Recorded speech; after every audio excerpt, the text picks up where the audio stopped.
Hi hello welcome to my channel ప్రియం Telugu audio stories అండి. Story name వచ్చేసి ఆమె హత్య పార్ట్ 2. ఈ స్టోరీ మీకు అర్థం కావాలి అంటే ముందు భాగాలు నా ఛానల్లో ఉన్నాయి, చూడండి. ఈ స్టోరీ రాసింది చదువుతుంది నేనేనండి. మీరు కానీ నా ఛానల్ సపోర్ట్ చేస్తే మరిన్ని మంచి కథలతో మీ ముందుకు వచ్చేస్తాను. స్టోరీ కానీ మీకు నచ్చినట్లయితే please like, share and subscribe. ఇంకా స్టోరీలోకి వెళ్ళిపోదాం.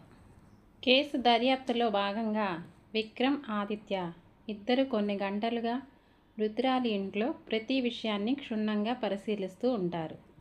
ఎన్నో ఆధారాలను పరిశీలించిన తర్వాత కూడా కేసుకు సంబంధించిన అసలు విషయం మాత్రం వారికి అంతు చిక్కదు. ఇంతలో ఆదిత్యకు ఒక ముఖ్యమైన సమాచారం దొరుకుతుంది.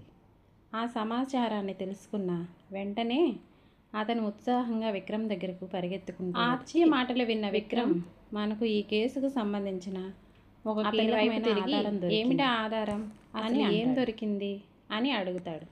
ఈ కేసు గురించి మనం పూర్తిగా తెలుసుకోవాలంటే ముఖ్యంగా ఆర్యవర్ధన్ గురించి మొదటి నుంచి తెలుసుకోవాలి. అతని కుటుంబం, అతని గతం, అతని వ్యాపారం, అతని వ్యక్తిగత జీవితం గురించి.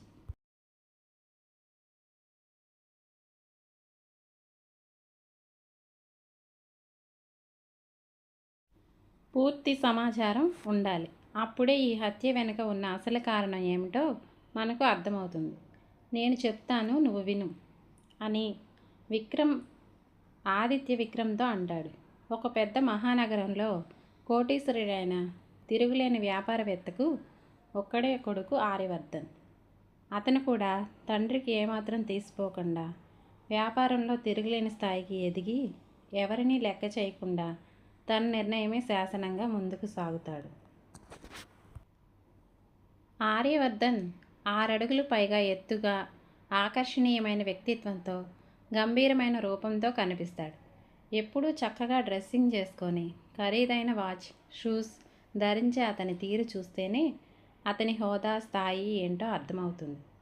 అతని తీక్షణమైన చూపులు, గంభీరమైన నడక, ఎవరినీ లెక్క చేయని ఆత్మవిశ్వాసం అతని వ్యక్తిత్వాన్ని మరింత ప్రత్యేకతను తీసుకొస్తాయి. బయటికి ఎంతో ఆకర్షణీయంగా కనిపించే ఆర్యవర్ధన్ స్వభావంలో మాత్రం చాలా కఠినమైనవాడు, కోపిష్టి, మొండితనం కలిగినవాడు.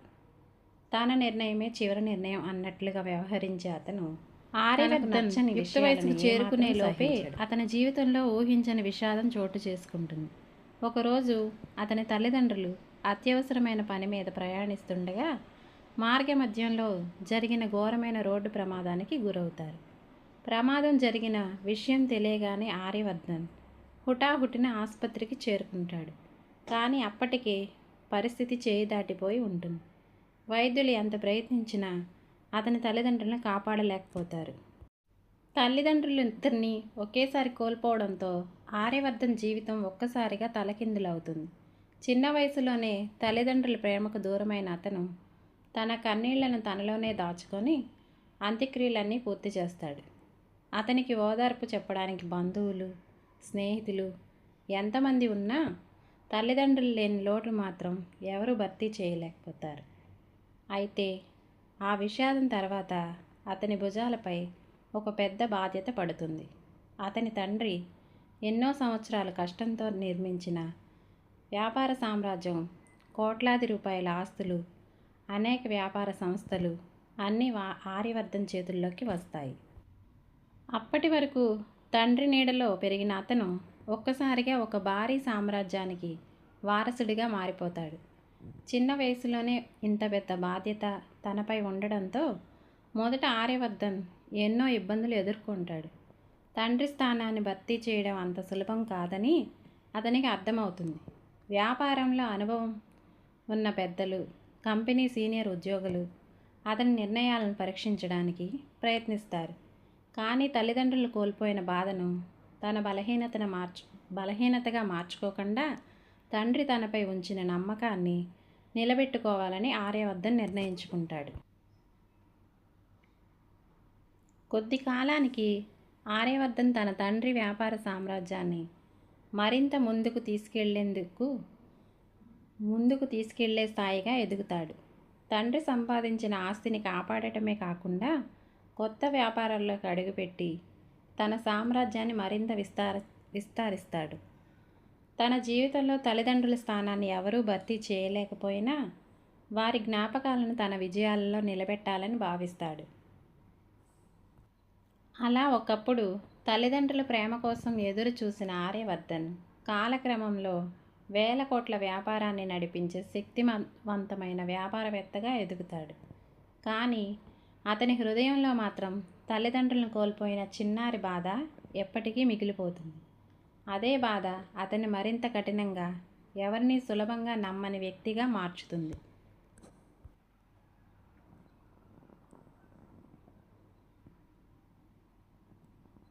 తన కుటుంబాన్ని, ఇంటిని బాధ్యతగా చూసుకుంటూ తన తల్లిదండ్రులు లేని లోటును భర్తీ చేసే విధంగా కుటుంబాన్ని చక్కగా నడిపించగల ఒక మంచి జీవిత భాగస్వామి తనకు అవసరమని ఆర్యవర్ధన్ భావిస్తాడు. అందుకే తనకు ఎదురుగా నిలబడి ప్రశ్నించే వ్యక్తి కంటే తన మాటకు గౌరవం ఇచ్చి తన కుటుంబాన్ని ప్రేమగా చూసుకునే అమాయకమైన, అందమైన, గుణవంతురాలైన అమ్మాయి కావాలని అనుకుంటాడు.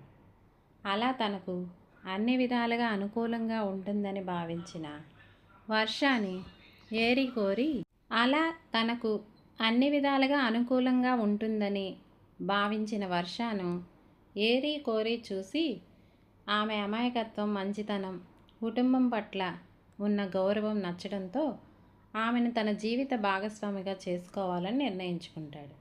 చివరకు పెద్దల సమక్షంలో వర్షను ఘనంగా వివాహం చేసుకొని ఆమెను తన ఇంటికి తీసుకువస్తాడు. వర్షకు ఆర్యవర్ధన్ అంటే మొదటి నుంచి ఎంతో భయం. అతని కోపం, ఆవేశం, కఠినమైన స్వభావం గురించి తెలిసిన వర్ష అతనికి ఎదురు చెప్పకుండా అతను ఏది చెప్తే అదే సరేనంటూ అతని మాటకు గౌరవం ఇస్తూ అతనికి అనుగుణంగానే నడుచుకుంటూ ఉంటుంది.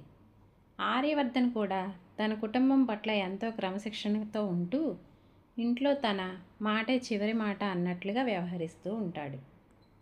అయినప్పటికీ వర్ష మాత్రం అతని మనసును అర్థం చేసుకోవడానికి ప్రయత్నిస్తూ తన భర్తగా అతనిపై గౌరవాన్ని కొనసాగిస్తూ కుటుంబ బాధ్యతలను చక్కగా నిర్వహిస్తూ ఉంటుంది. అలా వారి వైవాహిక జీవితం కొన్ని సంవత్సరాలు ప్రశాంతంగా కొనసాగిన తర్వాత వారి జీవితంలోకి 2 మగబిడ్డలు జన్మించి మరింత ఆనందాన్ని తీసుకొస్తారు. పెద్ద కుమారుడికి సంజయ్ అని, చిన్న కుమారుడికి సందీప్ అని పేర్లు పెట్టి ఆర్యవర్ధన్, వర్ష తమ పిల్లలతో కలిసి కుటుంబ జీవితాన్ని కొనసాగిస్తారు. వ్యాపారంలో ఆర్యవర్ధన్ ఎంతో తెలివైనవాడు. అవతలి వ్యక్తి ఆలోచనలు, వారి ఉద్దేశాలు సైతం తన కంటి చూపుతోనే అంచనా వేసేంత చాకచక్యంతో వ్యవహరిస్తూ ఉంటాడు. ఏ వ్యాపార నిర్ణయం తీసుకునే ముందైనా పరిస్థితులను పూర్తిగా విశ్లేషించి ఎదుట వ్యక్తి ఎలాంటి వ్యూహంతో ముందుకు వస్తున్నాడో ముందుగానే పసిగట్టి దానికి తగ్గట్టుగా తన వ్యూహాలు సిద్ధం చేసుకుంటాడు. అందుకే అతనితో వ్యాపార ఒప్పందం చేసుకోవాలంటేనే చాలామంది వ్యాపారవేత్తలకు 1-2 సార్లు ఆలోచిస్తారు. ఎలాంటి క్లిష్టమైన పరిస్థితి ఎదురైనా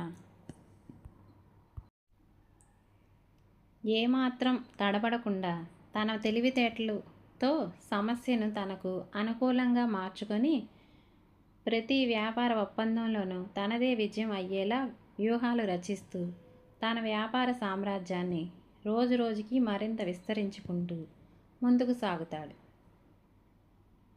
ఒకరోజు ఆర్యవర్ధన్ నిర్వహిస్తున్న సంస్థలో శిల్ప అనే ఒక అందమైన, సౌందర్యవతి, తెలివైన, గుణవంతురాలైన యువతి ఉద్యోగంలో చేరుతుంది. శిల్ప అందం చూసిన వెంటనే ఎవరి చూపైనా ఒక క్షణం ఆమెపైనే ఆగిపోవాల్సిందే. అయితే ఆమె ప్రత్యేకత కేవలం అందంలోనే కాదు, తన మాటల్లో కనిపించే ఆత్మవిశ్వాసం, ప్రవర్తనలో కనిపించే సంస్కారం, పని పట్ల చూపించే బాధ్యత ఆమెను అందరికంటే ప్రత్యేకంగా నిలబెడతాయి. శిల్ప తన తెలివితేటలతో కష్టపడే పనిచేసే స్వభావంతో తనకంటూ ఒక మంచి గుర్తింపు తెచ్చుకోవాలని ఎప్పటి నుంచో కలలు కంటూ ఉంటుంది. శిల్ప గురించి ప్రత్యేకంగా తెలుసుకోవాలి అంటే ఆమె జీవితం మొత్తం క్షణాలతో కష్టాలతో నిండిన ఒక అనాథ బాల్యం నుంచి ప్రారంభమైందనే చెప్పాలి. శిల్పకు చిన్నప్పుడే తల్లిదండ్రులను కోల్పోయే పరిస్థితి రావడంతో ఆమెను చూసుకునేవారు ఎవరూ లేకపోవడంతో చిన్నతనంలోనే అనాథాశ్రమంలో చేరుతుంది. అప్పటి నుంచి అదే అనాథాశ్రమం ఆమెకు ఇల్లుగా మారుతుంది. అక్కడ ఉన్న పెద్దలే ఆమెకు తల్లిదండ్రులుగా మారగా అక్కడ పెరుగుతున్న మిగతా పిల్లలే ఆమెకు తోబుట్టువులవుతారు. చిన్నతనం నుంచే శిల్ప ఎంతో మంచితనంతో, ఓర్పుతో, అందరినీ ప్రేమించే స్వభావంతో పెరుగుతుంది. అనాథాశ్రమంలో తనకంటే చిన్నపిల్లలు ఎవరైనా బాధపడుతుంటే వారిని ఓదార్చేది శిల్పే. ఎవరికైనా అనారోగ్యంగా ఉంటే దగ్గరుండి చూసుకునేది ఆమె. పండుగ రోజుల్లో అందరికీ కొత్త బట్టలు వచ్చినప్పుడు తనకు వచ్చిన బట్టల కంటే చిన్నపిల్లలకు వచ్చిన బట్టలే బాగున్నాయా అని చూసి సంతోషించేది. తనకు ఏదైనా తక్కువగా దొరికినా బాధపడకుండా తనతో ఉన్నవారికి సంతోషం కలిగితే చాలని భావించేది.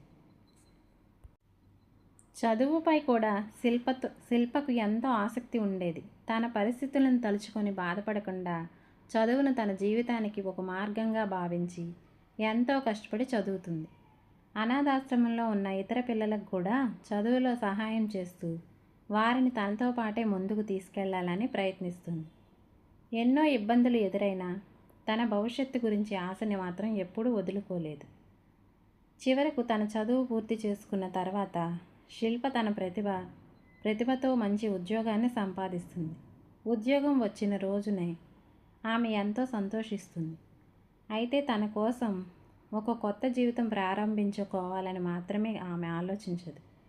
తనను ఇంతకాలం పెంచి తనకు చదువు చెప్పించి తన జీవితాన్ని నిలబెట్టిన అనాథాశ్రమం ఎప్పటికీ మర్చిపోకూడదని నిర్ణయించుకుంది. ఉద్యోగంలో చేరిన తర్వాత ప్రతీ నెల తనకు వచ్చే జీతంలో తన వ్యక్తిగత అవసరాలను సరిపడా కొంత మొత్తాన్ని మాత్రమే ఉంచుకొని మిగిలిన మొత్తాన్ని అనాథాశ్రమానికి అందిస్తుంది.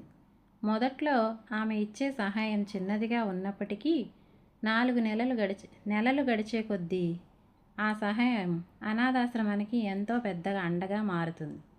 అక్కడ పిల్లల చదువులు, పుస్తకాలు, బట్టలు, మందులు, భోజనం వంటి అవసరాలకు శిల్ప అందించే డబ్బు ఎంతో ఉపయోగపడుతుంది. తన జీతం మొత్తం తనదేనని, తనకు నచ్చిన విధంగా ఖర్చు చేసుకోవచ్చని భావించే వయసులో ఉన్నప్పటికీ శిల్ప మాత్రం తన గురించి కంటే తనని నమ్ముకొని ఉన్న పిల్లల గురించి ఎక్కువగా ఆలోచిస్తూ ఉండేది. శిల్ప మాత్రం తనకు కొత్త బట్టలు కొనుక్కోవాలనిపించినా ముందుగా అనాథాశ్రమం పిల్లలకు ఏదైనా అవసరం ఉందా అని ఆలోచిస్తుంది.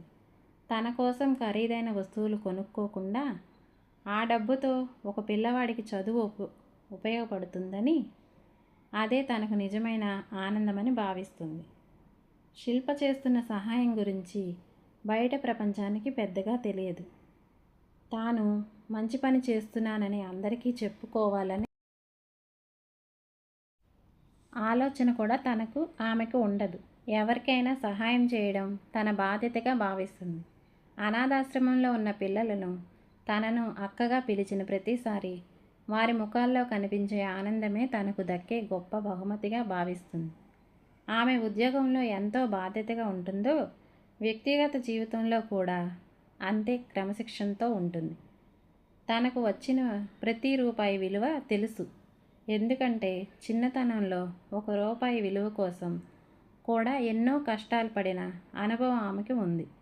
అందుకే డబ్బును వృధా చేయకుండా అవసరమైన చోట మాత్రమే ఖర్చు చేస్తుంది. తన జీవితంలో ఎదురైన కష్టాలు ఆమెను కఠినమైన మనిషిగా మార్చలేదు, మరింత మృదువైన మనసున్న వ్యక్తిగా మార్చాయి. అనాథాశ్రమంలో ఉన్న పిల్లలకు శిల్ప కేవలం ఆర్థిక సహాయం చేసే వ్యక్తి కాదు. వారికి అవసరమైనప్పుడు అక్కగా, స్నేహితురాలిలా, కొన్నిసార్లు తల్లిలాగా అండగా నిలుస్తుంది. ఏ పిల్లవాడు తన భవిష్యత్తు గురించి భయపడినా మీరు ఒంటరి వాళ్ళు కాదు, నేను ఉన్నాను అంటూ ధైర్యం చెబుతుంది. తనకు చిన్నప్పుడు దక్కని ప్రేమ ఆ పిల్లలకు ఇవ్వాలని ప్రయత్నిస్తుంది. అందుకే ఆ అనాథాశ్రమం మొత్తం క్రమంగా శిల్పపై ఆధారపడుతుంది. అక్కడ పిల్లల నుంచి నిర్వాహకుల వరకు అందరూ ఆమెను ఎంతో గౌరవిస్తారు. శిల్ప లేకపోతే తమ పరిస్థితి ఏమవుతుందో అని ఆలోచించే స్థితికి వారు చేరుకుంటారు. కానీ శిల్ప మాత్రం తన వల్ల ఎవరికైనా ఉపయోగం కలుగుతుందనే ఆలోచనతోనే సంతోషిస్తుంది. శిల్ప జీవితంలో డబ్బు సంపాదించడం ఒకటే లక్ష్యం మాత్రమే కాదు, కానీ ఆ డబ్బు ఎవరికైనా ఒక మంచి జీవితం అందించడమే ఆమె అసలైన లక్ష్యం. తాను అనాథగా పెరిగిన బాధను తనలోనే దాచుకొని అదే బాధ మరొక పిల్లవాడికి రాకూడదని అందుకే కోరుకుంటుంది.